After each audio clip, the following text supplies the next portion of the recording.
What if motivation never shows up?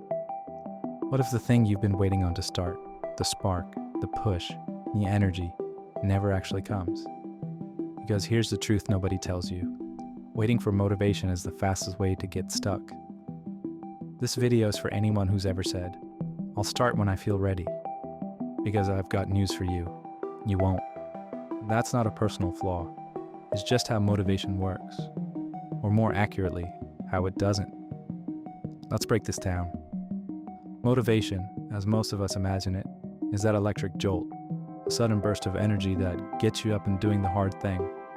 But real life rarely works that way. If you're relying on motivation to build something meaningful, you're building your future on a lightning strike. Unreliable, random, totally outside your control. Let me introduce you to a better system. Motion before motivation. But first, let's look at what's really going on. We've been sold a lie. From social media to school, we're taught that motivation comes first. The momentized moment, the turning point. 1 second you're down, the next you're sprinting. But for most of us, that moment doesn't arrive like it does in the movies. You stare at the gym shoes, you scroll past your empty writing dock, you circle the idea again and again, waiting for the feeling. The feeling never comes. Because motivation is not a cause, it's a result. Let that sink in. Motivation doesn't lead to action. Action leads to motivation. Here's what the science says.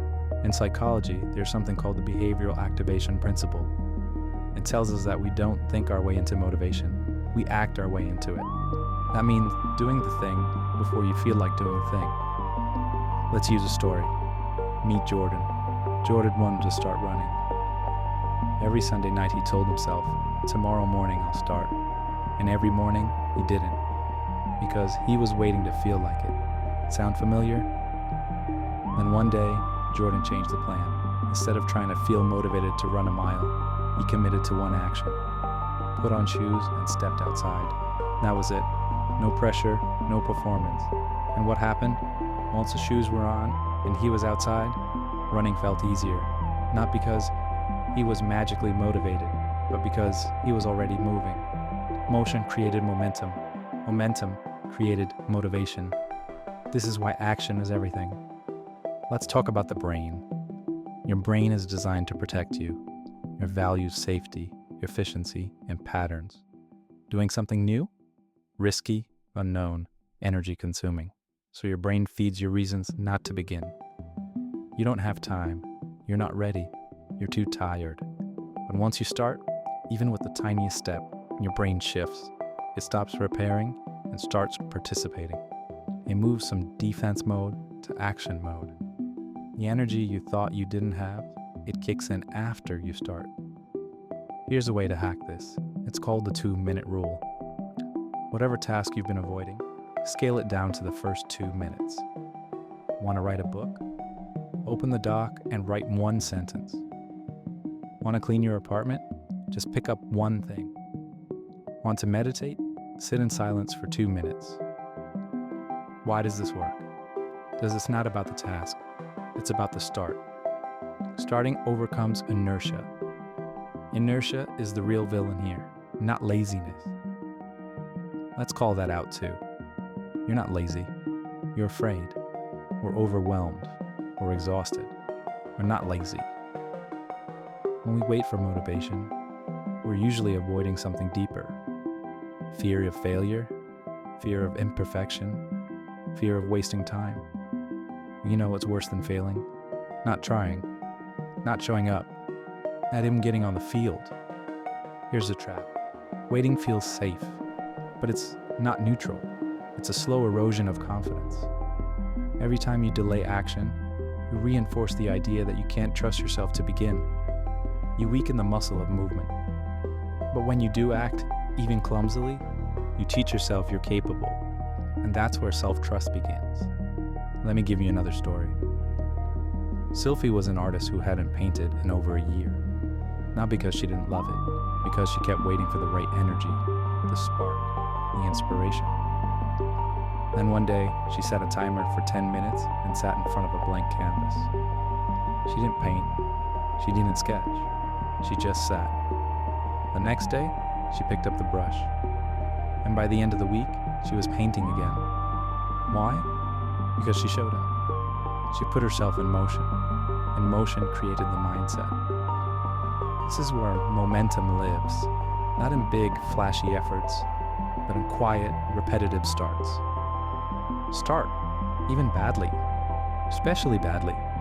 Start with the wrong words, the awkward reps, the shaky voice, because once you begin, you've already beaten 90% of the resistance. Here's another trick. Stack your habits. Take something automatic, like brushing your teeth, boiling coffee, and stack a tiny action on top.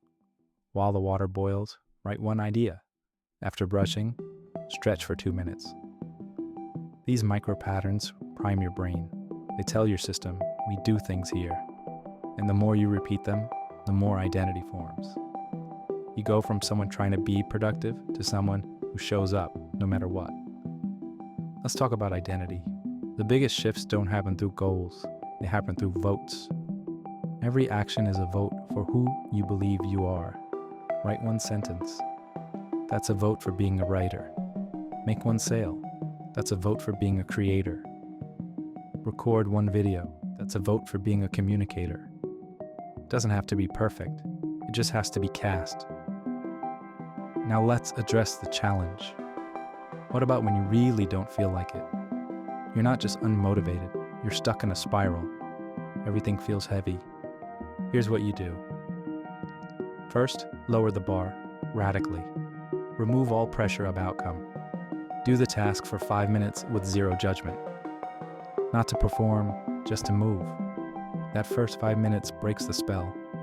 The worst trap is thinking you need to feel great to do great things. You don't.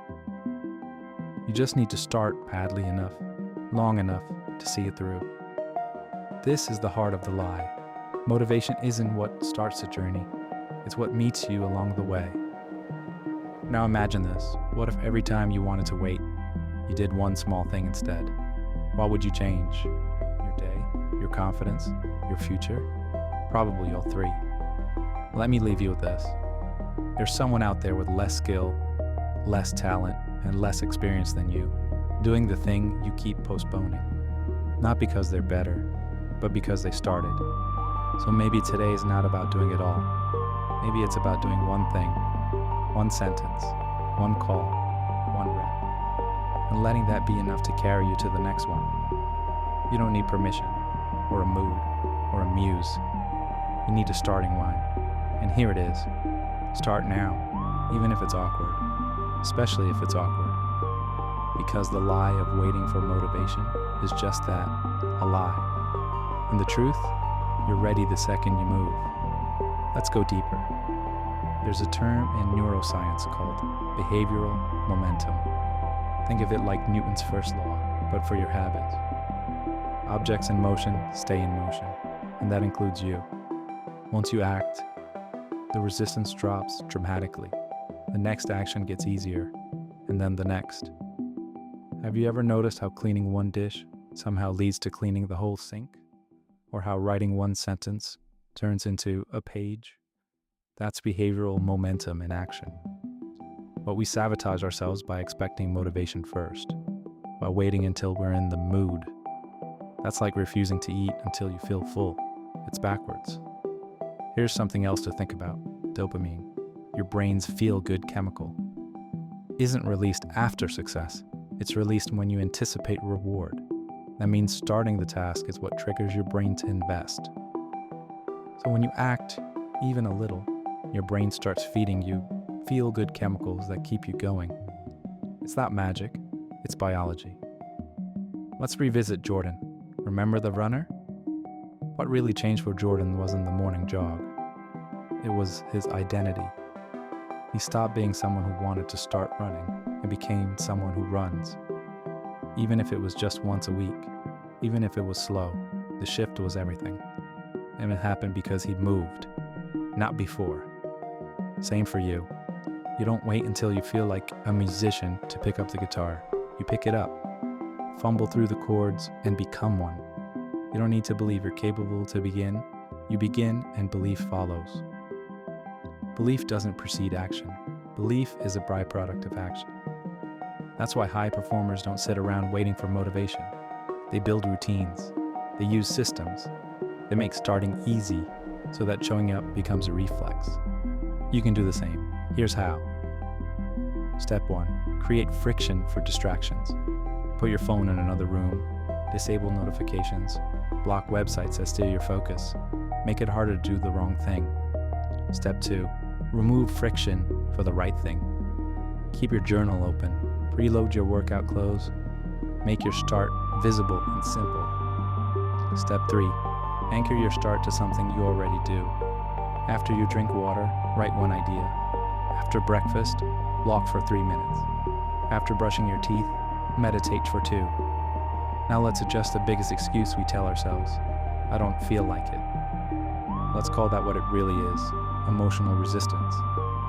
It's not about the task, it's about the way we feel about the task. We associate the start with discomfort, effort, uncertainty. But feelings are not instructions. They're not facts. Just because you don't feel like it doesn't mean you're not ready.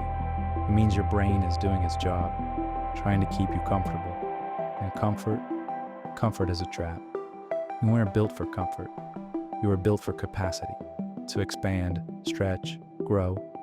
Discomfort is the gym of the mind. Let me paint a picture. Imagine you're on a train platform. Your train pulls in. It's going exactly where you want it to go, but the doors won't stay open forever. You've got to get on, even if your bag isn't packed, even if you're not sure what seat you'll take, even if you're nervous. If you wait until you feel fully ready, the train leaves. That's motivation. It's fleeting, unreliable. But momentum is the train you can drive. That's the difference. So what should you do right now? Write the first bad paragraph. Record the awkward first take. Make the ugly first sketch. Start before your shoes are tied.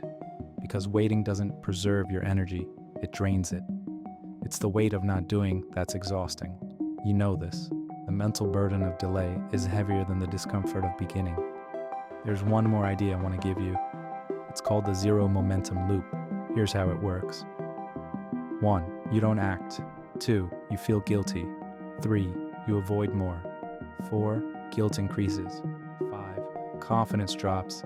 6. Momentum vanishes. 7. Repeat. This loop kills dreams, but you can break it with one step. A small win, a micro victory, that's all you need. It's not about motivation, it's about momentum. Always momentum. Let me end with a question. What's one action you can take right now? One tiny step that would shift your direction? Do it. Don't wait for motivation. Because the truth is, the ones who succeed, they're not braver or smarter or more talented. They just stopped waiting. And they started. So start now. Start badly. Start scared. Just start. Then come back here and keep going. Watch the next video. Don't just let it pass by. Let it push you forward.